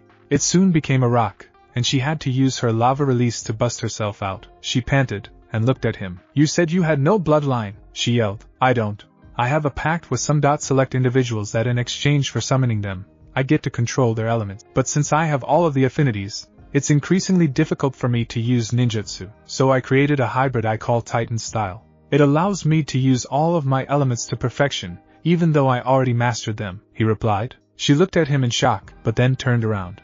Magma was more potent than lava since it remained hotter in the Earth's core, but instead of seeing a magma well, she saw a winter wonderland, and her prison. She smirked, and did more hand seals boil release. Acidic mist, she yelled, as mist was expelled from her body. She then lowered the pH level of it so it would completely corrode anything it touched. That was when Naruto did more hand seals Titan style.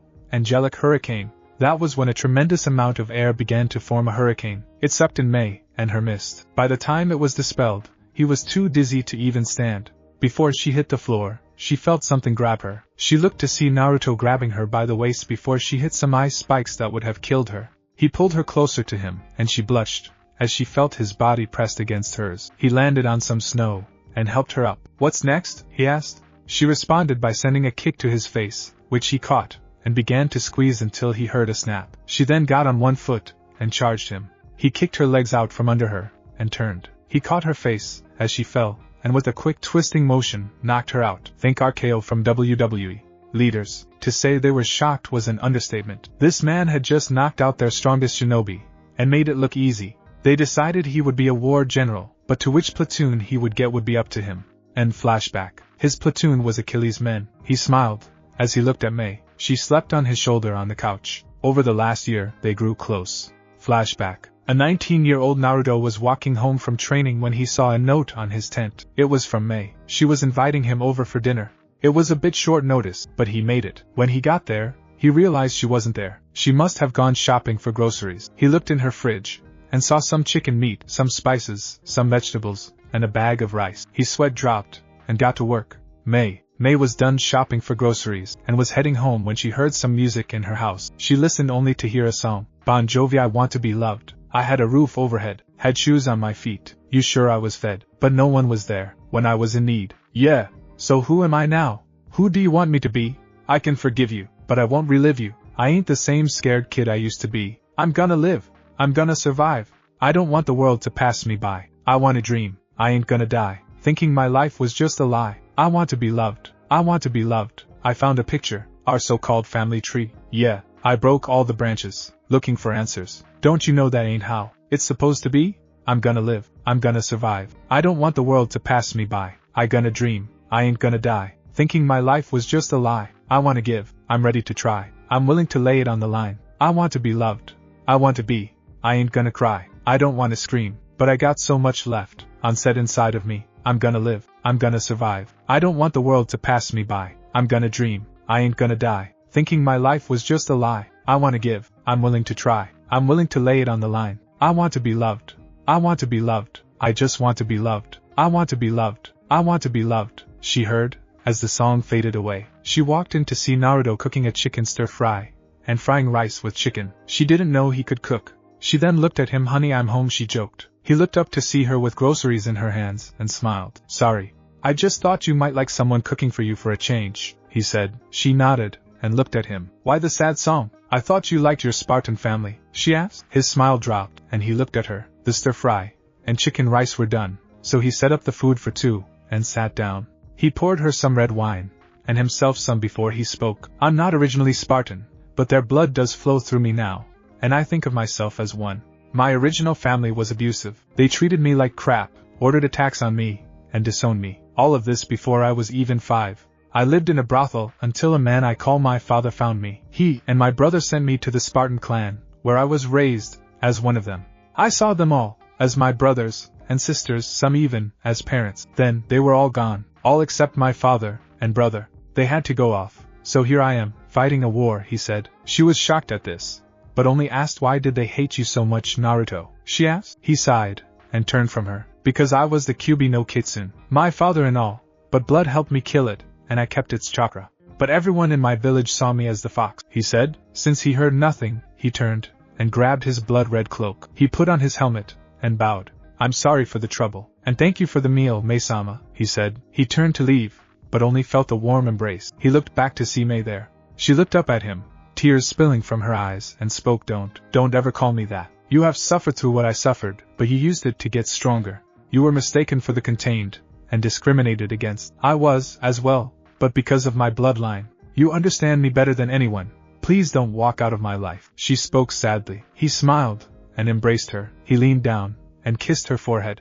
You mean you don't care? He asked. She smiled sadly, and said, No, I don't. Because of something a friend once told me. He said, just because you're different doesn't mean we're not the same. We are all human, are we not? If I cut you, and you cut me, do we both not bleed? If you are in pain or I am, do we not feel it? Just because you have a bloodline, doesn't mean you're different. It just means that you have something no one else does, that you're unique, she replied. He hugged her close to him, smiling in gratitude. Flashback end. Since then, he and Mei had gotten really close, so much so people mistook them for a couple. He smiled at the thought, but didn't want to push it with Mei. He didn't want to risk her friendship just because of a crush. On the bright side, the rebellion was winning. They had used guerrilla warfare tactics to systematically take down Yagura's forces. They had also ambushed various convoys with supplies, and taken them for their own. They had completely ostracized Kiri from the world, and the war was winding down. They were almost done. All they needed was to take down Yagura. That was when a Chunin Rana and leader Samus, Yagura,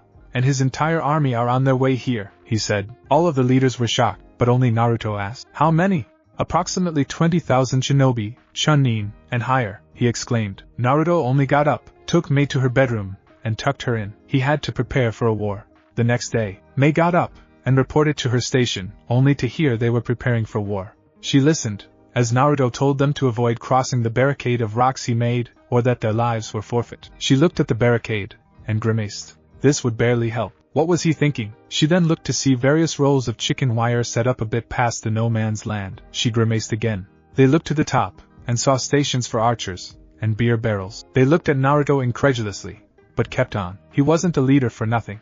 Naruto then left, and told them to prepare, that by tonight Yagura's forces would be at the gates for a fight. He then left for the leaders' meeting, Mei following near him. Leader meeting. The leaders were outraged when Naruto walked in on you. Boy, what kind of war do you plan to fight with chicken wire, rocks, and beer? They asked. Naruto let it get out of their systems before he started explaining. The chicken wire, as you called it, are shadow clones that will explode when enough shinobi forces are around them.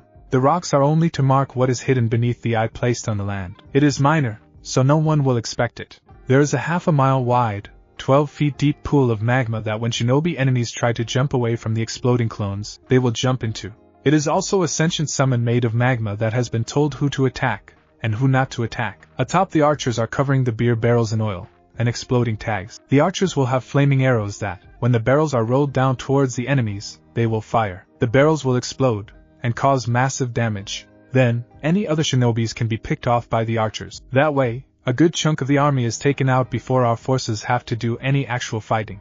Yagura is mine though. Now if you will excuse me, I am weary, and need some rest. Fighting a war will be troublesome, he said, as he left the leaders, including Mei, looking like idiots. Naruto's bedroom. Naruto was lazily crawling into bed when he felt a pair of slender arms wrap around him. He turned to see Mei beside him. He smiled, and laid down, as she joined him, her still having all of her clothes on. She laid down on his side, and smiled, as an arm wrapped around her. Tomorrow will be war. I only hope I don't lose you, Naruto-kun, she thought, as she drifted off to sleep.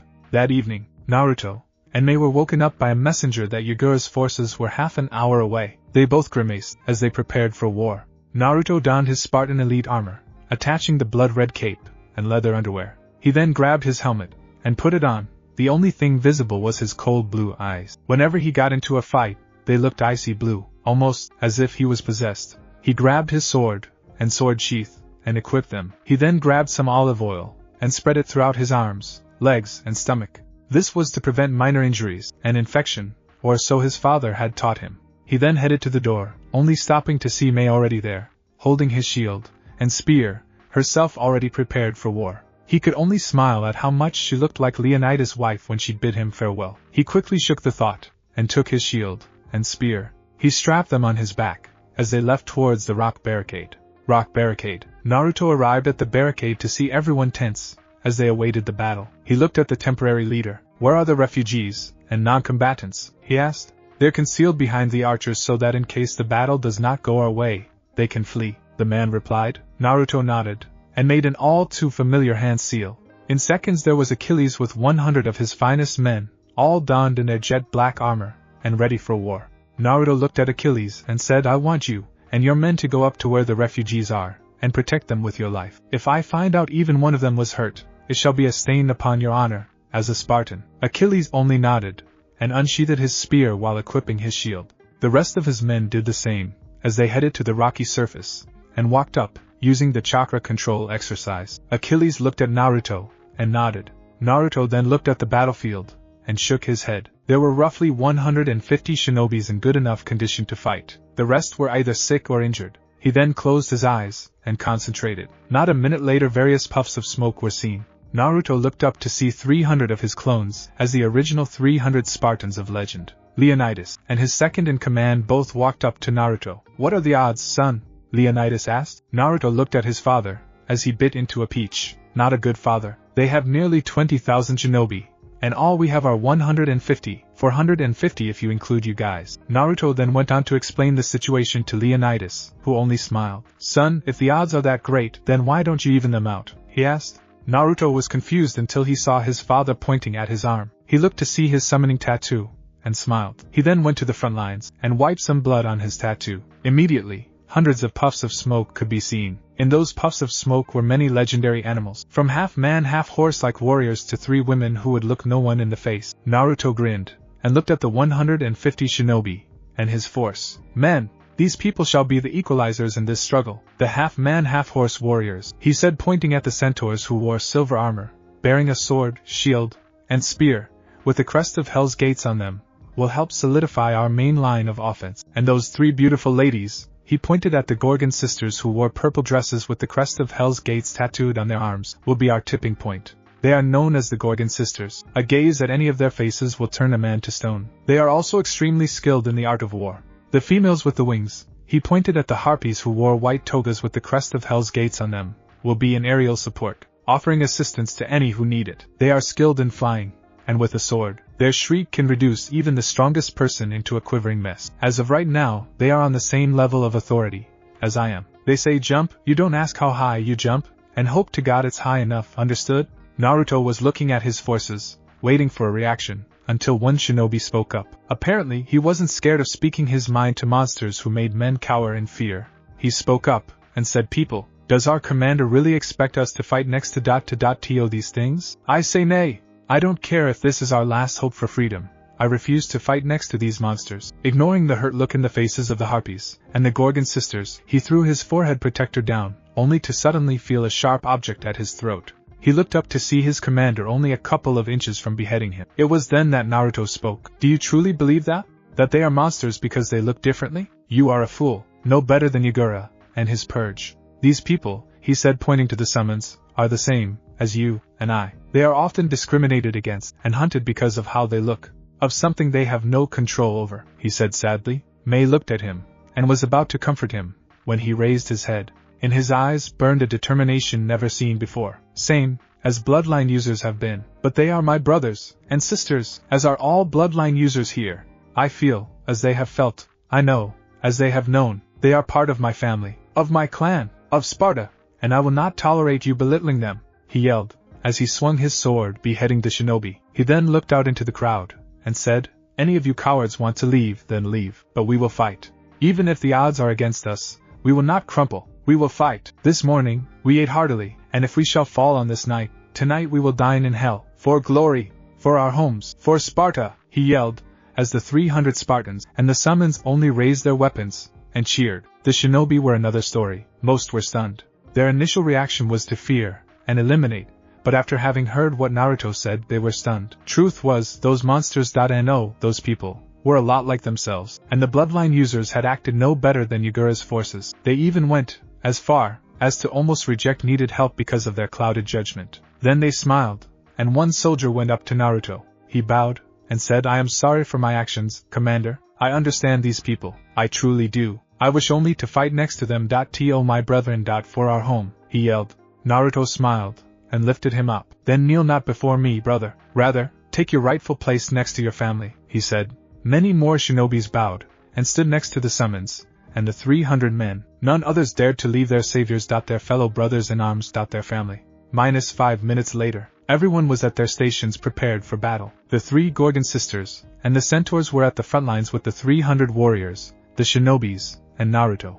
Overall, their forces consisted of 300 Spartans, 70 centaurs, 150 shinobis, 100 archers, 3 Gorgon sisters, and roughly a bit over 40 harpies. The harpies were situated above with the archers so they could take off into the air easily and help the forces. Naruto, Leonidas, and Leonidas second in command, can't remember his name, so he's Leo, were leading their forces. All of the forces were lined up a bit behind the blockade. That was when they heard a loud yell. Suddenly, hordes of shinobis came at them, running through the no man's land. Naruto saw them getting closer and closer to the lake of magma, and whispered, "Boom." Many shinobis near the Kagebunshin were blown apart.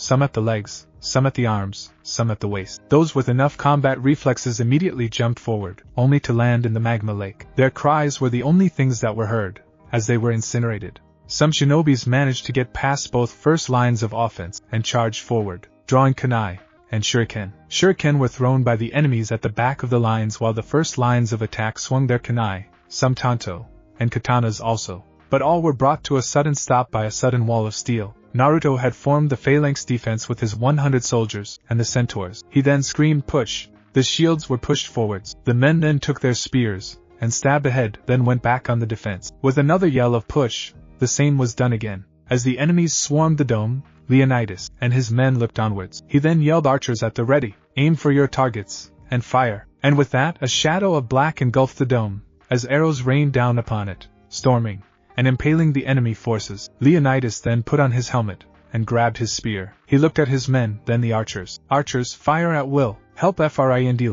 and take down the enemy," he yelled, as he jumped into the fray. His men soon followed after him, intent on helping their fellow brothers and their king. With Naruto and his company were fighting with all they had. Naruto had thrown his spear and impaled an enemy shinobi through the gut when 5 more swarmed him. Before he could draw his sword, his father and Leo appeared and cut them all down. Leonidas turned to him. "Keep your wits about you, son. I will not lose you or any of the other men." He then jumped back into the fight. Naruto turned to see a shinobi charging him with a kunai. Naruto slammed his shield into the man's face and impaled the man on his sword, then removed it and jumped forward. He looked forward and frowned. "Damn, too many shinobi have crossed through." He whistled loudly and was responded by a loud shriek. The enemy shinobi crumpled as the shriek shattered their eardrums. Then they meet their dooms under the Spartans' onslaught. The harpies joined in, lending support to the centaurs by the air. As the centaurs attacked the enemy, the centaurs would trample and gut their enemies, and the harpies would distract their next prey. This was going well until a huge summon that looked like a crocodile appeared. The summon started to tear through the Spartans until Naruto had enough. He whistled and jumped aboard. He went to the archers and got 3 of the beer barrels. They were all strapped to a harness that Shini wore. The horse was having problems taking off until 2 harpies came by and helped them lift the barrels. They then flew towards the crocodile. As soon as they were close enough, they unhooked the strap and watched as the barrels fell towards the crocodile. It was when the barrels were close to the crocodiles, various flaming arrows flew at it. The arrows struck the exploding tags attached to the barrels. Soon after, a huge explosion was heard. The blast struck the crocodile's face, and it was forced to return to the summoned world. As Naruto landed back on the battlefield, the battle had shifted in the favor of Yagura's forces. He then bit his thumb and wiped blood over his tattoo. He went through a long chain of hand seals and yelled Titan style, "Awakening of the magma serpent." Almost as if on cue, a serpent rose from the magma. It had no discernible face, but attached to its body were tentacles like magma snakes. The serpent made of magma then started charging at the enemy shinobi. Any of the shinobi dumb enough to charge at it were soon cut down. Mei then appeared next to the serpent. She was looking worse for wear, but not by much. 3 shinobi were about to charge her when a water dragon came out of nowhere and struck the serpent, and Mei was thrown back into the serpent, but instead hit solid rock. She looked to see the now rock serpent immobilized. She then turned, and her worst fear came true. Yagura was there. He himself had joined the battle. She had summoned lava at her feet, only for it to turn to rock, as Yagura doused it with a water ball. She knew she was done. Naruto was fighting against enemy shinobis when he turned to see a man do his magma serpent with a water dragon. He saw him approach Mei. She tried to summon lava with another, only for it to be turned to rock at her feet. She was immobilized. The man then unsheathed a sword and approached Mei. No, I can't lose her, Naruto thought, as he ran towards the man, but wasn't fast enough. He dropped his shield and sped up, getting closer and closer. Almost there, he thought, as the man thrusted his sword toward Mei's chest. Yagura had unsheathed his sword and went in for the kill, aiming at her heart. Her last thought was, I'm sorry about leaving you here alone. Naruto-kun. She waited for the feeling of cold metal piercing her heart, but it never came. Instead, a warm liquid was spilled on her face. She opened her eyes to see a blood-red cape in front of her, a sword going through its side. She looked up to see Naruto punch Yagura in the gut, throw 2 jabs at his side, then kick him away. The Spartans swiftly formed the dome of metal. As Naruto took time to heal, he turned to her. As he removed the sword, she could only watch in astonishment, as Naruto gained a faint yellow glow, his wound closing in the blink of an eye. She then looked at him, and spoke. Why would you risk it all? For me? She asked. He frowned, but then spoke. People do crazy things. When they're in love. She could only stare, as he helped her up. The Spartan's defense was holding up, but not for long. Naruto only grabbed his shield from the floor, and looked at Mei. No matter what happens, Yagura is out of your life for good. That much I can promise you. The defense then dissolved, as he jumped away, following Yagura. A mile away, Naruto arrived at a huge lake with ice-cold water. He looked around to see Yagura, as a pale green cloak of chakra overtook him. From the cloak sprouted 3 tails, and the 3-tailed turtle was formed. It was massive, only able to wade in the lake it was in. It looked angrily at Naruto, and spoke to you. You have been the one causing me all of the problems. You helped those scum. Flee, mortal. You do not deserve to be in my presence. You couldn't even scratch my shell. Naruto looked, and started laughing. He then looked at the massive turtle, and spoke. Flee? Flee? Spartans are thought never to flee, and to always fight for their home. I will not abandon my brothers, no matter what, he yelled, as he wiped some blood on his tattoo, and channeled as much chakra as he could. He slammed his hands on the floor, and a huge puff of smoke appeared. From that puff of smoke the earth started to shake violently. This caused the turtle-like to levitate off the floor. The earth shaking caused a huge crack on the earth to form. From that crack magma started to form. From the lowest depths of the earth, arise titan of magma, he yelled, as the lava started to take shape. It was about as big as the turtle, with hands that dripped magma. Its face had glowing yellow eyes as it frowned. That was when Naruto landed on its head, and spoke. Titan of magma, will you lend me your strength in this fight? He asked. The magma titan only responded by opening its jaw, and firing a magma shot at the giant turtle with 3 tails. The turtle then moved away, and fired a water shot at the monster, only for a wall of magma to rise up, and protect the monsters. The magma then evaporated the water, and flew off at the turtle, its shape shifting to be what looked like magma spears. The turtle fired water at the spears being turned to stone, and falling onto the ground. The magma titan then launched itself at the turtle, swinging its fist at the turtle. The turtle retracted into its shell, and sent its tails out to impale the monster, only for the tails to be burned, and the creature to shriek in pain. The turtle then looked at Naruto with eyes that seemed to scream for blood. A full chakra tail disappeared into balls of black and blue chakra. The balls then started to pull together and compress. Naruto watched, as the ball of fully black chakra was swallowed by the turtle like a. Naruto then looked at the turtle, and yelled now. The titan then sunk back into its crevice, and was desummoned. Naruto then swiped blood on his tattoo, and did hand seals, then exclaimed Titan style, Hell's Gates. Suddenly doors over 50 feet tall arose from they were shut, reeking a stench of death and decay. They had no decoration or colors, only a skull in the middle of them. It was then that the ball was fired, slamming against the doors. This was the scene Mei arrived at. She had cleared her leaving the battle with Leonidas since the waves of enemy shinobis had been stopped. He had allowed her to go check on how Naruto was. When she arrived, she saw Yagura forming what seemed to be a pure ball of chakra, and swallowing it whole. She turned to see Naruto, as he summoned some jet black solid gates. They literally reeked of death and hopelessness, her instincts telling her to get as far away from that gate as possible. She jumped up into a tree. As the ball of chakra that Yugura swallowed fired a beam of pure chakra at Naruto, the blast slamming against the gate. She yelled out, as she saw the blast hit the gates, worrying for Naruto's health forming at the pit of her stomach. As the blast stopped, and the smoke cleared, all that was seen was the gates still standing, and a loud growl.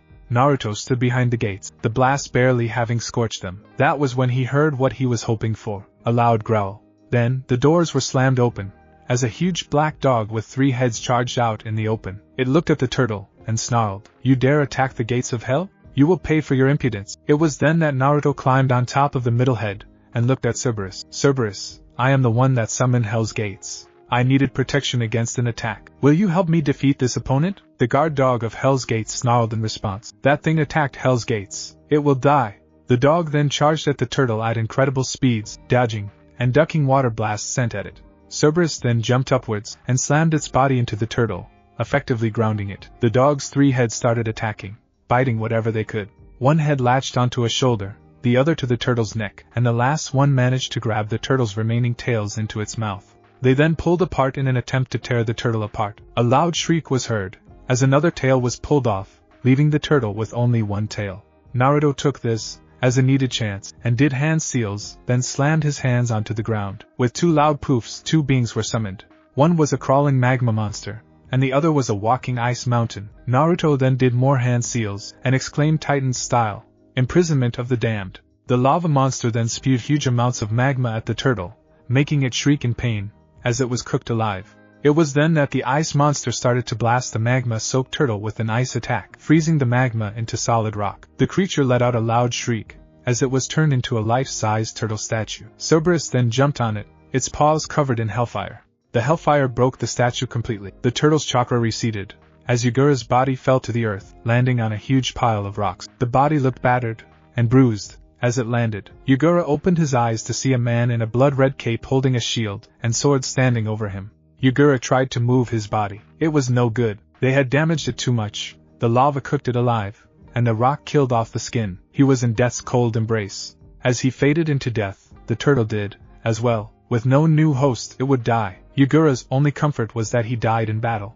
Naruto walked over to Yugura's body, and checked the pulse. He was dead. Naruto then took 2 coins from his pouch, and laid them on Yugura's eyes, his fairy money for sticks. Naruto had a feeling Yugura needed it more than he did. Naruto then picked up the body, and headed back towards the fight. At least, he would have had his legs not buckled on him. He then remembered he had summoned a lot of creatures, and the Titans, it massively told his reserves. Even if he did have almost infinite chakra, today had left him with a severe case of chakra exhaustion. As he faded into unconsciousness, all he heard was his name being called, and a mop of red hair. A week later, Naruto awoke in a hospital room. He tried to get up, only to feel a weight on his side. He turned to see Mei asleep by his side. He smiled, and proceeded to wake her up. He leaned close to her, and whispered, "Mei-chan?" Mei-chan woke up, he said. He watched, as her eyes slowly opened, only to grab a pillow, and cover her face with it. 5 more minutes, she said. He smiled, and kissed her hand, then pulled her close to him. As soon as she felt his body under her eyes fluttered open. She looked down in cerulean blue eyes, blushing madly. She quickly jumped off Naruto, and landed on the floor. Naruto got up, and picked her up. He looked at her, and asked, "So how did the battle go? Did we win? Is it over?" he asked. She nodded and said, "Yes. Yugura is dead. The battle was won with the help of your summons, and, as of now, the bloodline purges are over," she said happily. She looked up at him, and started. "Well, Spartan, apparently your victory has spread throughout all of the elemental nations. Various reports have come in from our patrols stating that bloodline users are starting to come back into Kiri. Also, the rowdy normal civilians and shinobis have been quelled, and have come to accept the bloodline users." "How? Why?" he asked. She smiled, and responded because Yugura was spending over 75% of the village's resources and money to fight the purge, so the civilians and shinobi joined our side. They already sympathized with us, but the major economic shift pushed them to our side. As of now, all we need is a new Mizukage. Although there is one slight problem, she said in a worried tone. Naruto looked at her, and asked, "What is it?" "Everyone wants Yugura to be succeeded by whoever defeated him, and the bloodline users have been spreading stories about your feats, so much that the shinobi and villagers have been calling you the Crimson Spartan, and the non-combatant bloodline users speak of their defenders An army of dark deaths, she said. Naruto looked at her, but shook his head. Wait, you can't mean no. Not me, he said while shaking his head. She smiled, and nodded. Yep, they want you to be the Mizukage, she said. Naruto looked at her, and spoke. Well, first let me recover, and then we will see. Okay. I might not be able to take up the mantle because I want to go out and search for Kiri bloodline users and to reunite the 7 swordsmen of the mist. If anyone deserves it, it should be you. You organized the rebellion and fought through hell before I came along, he said, as she blushed. She then got up, and before leaving turned and said, I'll see you later, Naruto-kun. It has been a week since the rebellion had beaten out Yagura's forces. In that week, various missives came seeking an alliance with the newly formed Kiri. Most small villages were accepted because of food lines and medical supplies. The hidden villages' missives all had been declined, especially the one from Konoha. But today was a day of new beginnings. This is why we find Naruto rushing to put on his Spartan armor from Achilles. A couple of days ago, he had asked me out on a date, and she had said yes. Naruto was putting on the rest of his jet black armor when something jolted him. Shit, I have nothing planned, he thought. He quickly summoned 2 shadow clones and had them set up the most romantic date they could. Naruto then sealed his weapons and helmet into the seals on his arms. Even if he was home, there was no guarantee he was safe. He then walked out of his home and walked towards Maze. He was already late, so he decided to cut through the red light district. He was running when he suddenly stopped. He turned and saw a small 7-year-old girl with raven hair crying next to an old lady who was being pushed out of a store. Naruto walked up to the store only to see that the old lady didn't have enough to pay for her groceries. He looked at the old lady and the girl and walked in. He was already recognized through Kiri as their savior. He walked up to the counter and spoke. Excuse me, are these the groceries those people were gonna buy? He asked, and the clerk nodded. Yeah, but the lady only had $6, and that is worth $35, the man replied. Naruto nodded his head and pulled out $35. He then picked up the groceries and said, if that lady comes back and tries to buy something, don't charge her. Send the bill to my house, and I will pay. Do we have a deal, shopkeeper? He asked. The shopkeeper only nodded as Naruto left. He spotted the old lady pushing the little girl on a swing and walked by, listening in on their conversation. Well, Sakuya, I'm sorry we can't eat again. I know you're hungry, but I can't afford it. Tell you what though, soon I'll buy you any treat you want, okay? The old lady asked. The little girl only nodded and kept swinging. Naruto then approached them and handed the bags to the old lady. Excuse me, ma'am, but I believe these are yours, he said. The old lady looked in the bag to find her groceries and a large wad of money. She looked at the man who swung her granddaughter on the swing and said, why are you doing this? In a wary voice. Naruto only shrugged. You guys need it, and I will not stand to see a little girl or an elder go hungry. When you go to the store, the clerk will not charge you. I'll take care of the bill, okay? Tell me if he tries to charge you so I can pay him a visit. He said. Sakuya was still swinging when Naruto walked off. The old lady asked, who are you? I'm Naruto. Naruto of Sparta, he replied, as he ran off to Mei's house. Mei was a patient woman, but her date was already 20 minutes late. She was about to go back to her house when a yellow blur shot into her front yard. I'm not late, am I? He asked, as he tried to catch his breath. He was treated to a glare by Mei. He looked on and spoke. Sorry, I had to help an old lady buy groceries. Mei's sweat dropped and looked at him. I don't believe you, she said. She was about to start yelling at him for being late when a young girl about 7 came up to him. She hugged him and said, thank you, mister. She then turned around and walked off to the entrance, where an old lady was waiting for her with an arm full of groceries. She shrugged and looked at him. I guess you were telling the truth. Naruto nodded and smiled. He bit his thumb and wiped it on his tattoo. A cloud of smoke appeared. He flapped his wings as Mei looked at him. What do you think of Naruto? She asked. Naruto smirked as he pointed at Shini. Your steed awaits, my lady, he said. She hesitantly climbed up. Then Naruto climbed up behind her. She leaned back into his arms as he took the reins. She thought a horse ride. This will be nice. When Shini broke out in a mad dash, he then unfurled his wings, and she looked scared. He was heading straight for a cliff. She closed her eyes as he jumped, only to feel a cool breeze on her face. She opened her eyes to see they were flying over the ocean around borders, as free as a bird. She slowly got up and saw fishermen's boats staring up at them, and small coast towns where children were playing. She looked up at Naruto and saw his eyes close as he enjoyed the breeze on his face. She closed her eyes and felt the weightlessness around her, the warm sun on her face, and the feeling, that unknown feeling to her, the feeling of being free, of being able to go wherever you want. She smiled and thought, this isn't so bad. I can see why he loves flying. She then leaned back into his body and rested her head on his chest, smiling at the feeling. She then felt the horse drop and saw where they were going. It was a clearing near the village. It was hidden beneath countless trees, but it was there.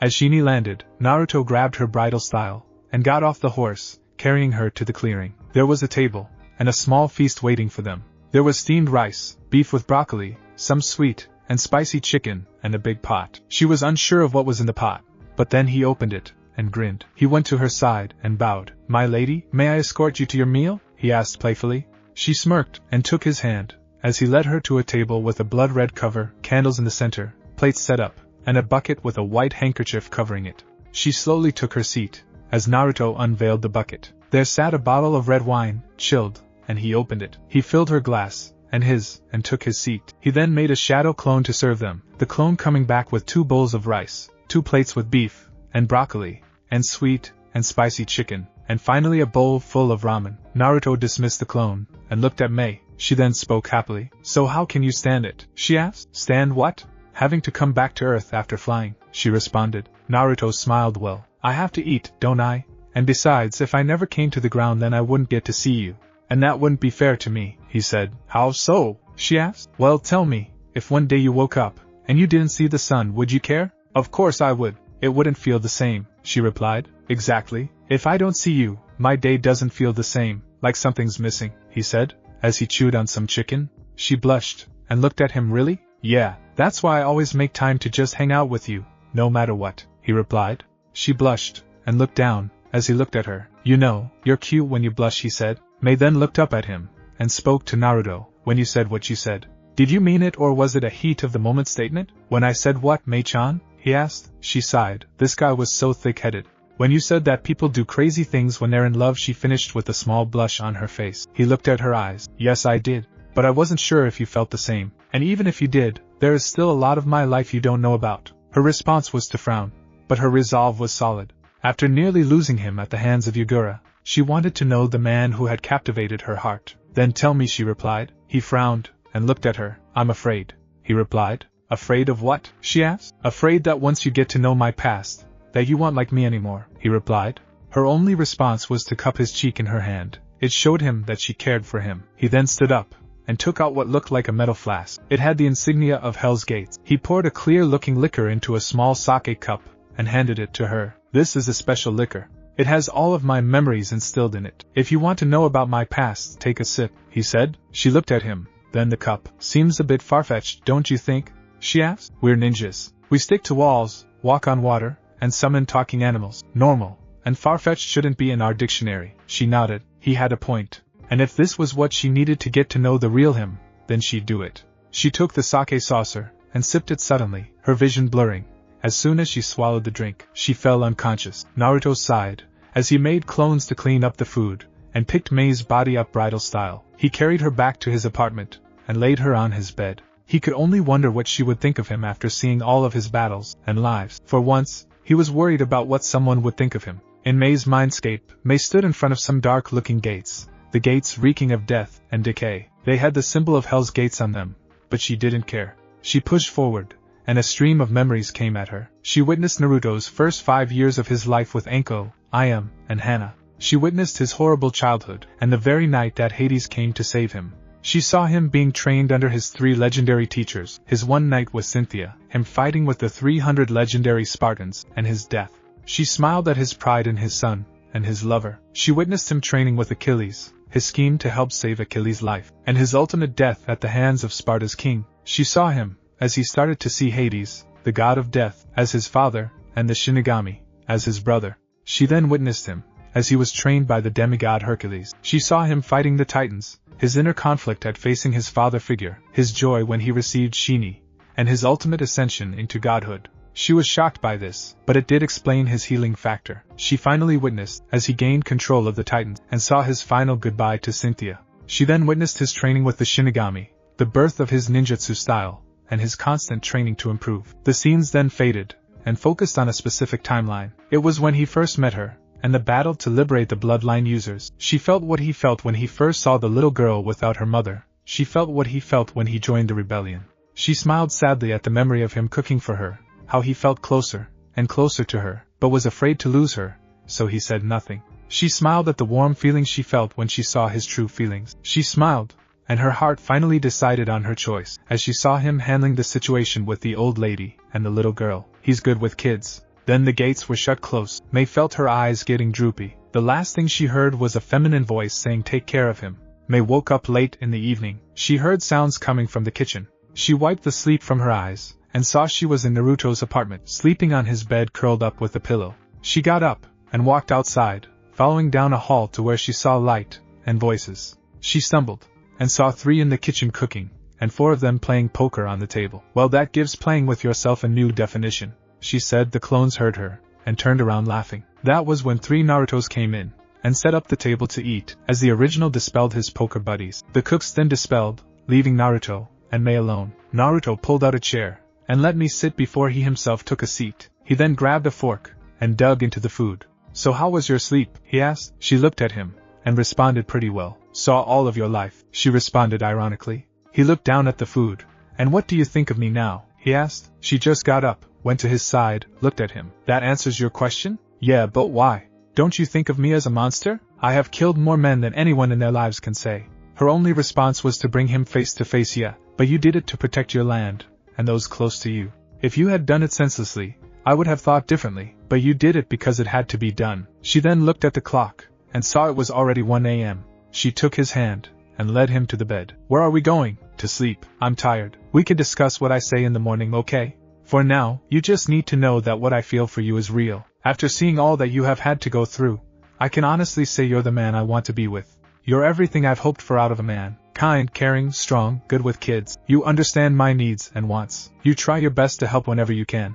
I don't care if you have soiled your hands. I want to be there for you. I'll help you clean them, I promise, she said, as she snuggled into his chest. He smiled, and hugged her close to him, a simple thought coming to mind. I'm never letting you go, no matter what he thought, as he drifted to sleep. Thanks for watching my video, and make sure to check out the author of this fanfic. Link is in the description. See you next time. Till then, sayonara.